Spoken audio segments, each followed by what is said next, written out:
ঝাল লাগলেও কাঁচা লঙ্কা খেলে অনেক উপকার মিলতে পারে। ওজন কমাতে চান, রোজ কাঁচা লঙ্কা খান, এটি ফ্যাট গলাতে সাহায্য করে। ডায়াবেটিসের রোগীরা অবশ্যই ডায়েটে কাঁচা লঙ্কা রাখুন, সুগার লেভেল মাত্রা ছড়াবে না।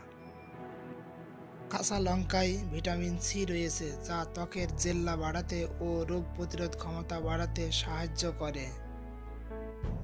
এমনকি কাঁচা লঙ্কা খেলে হজম ক্ষমতা উন্নত করতে সাহায্য করে। যেহেতু কাঁচা লঙ্কায় ফাইবার রয়েছে, তাই এটি স্বাস্থ্যের উপর একাধিক প্রভাব ফেলে। ক্যান্সারের ঝুঁকি কমাতেও কার্যকর কাঁচা লঙ্কা।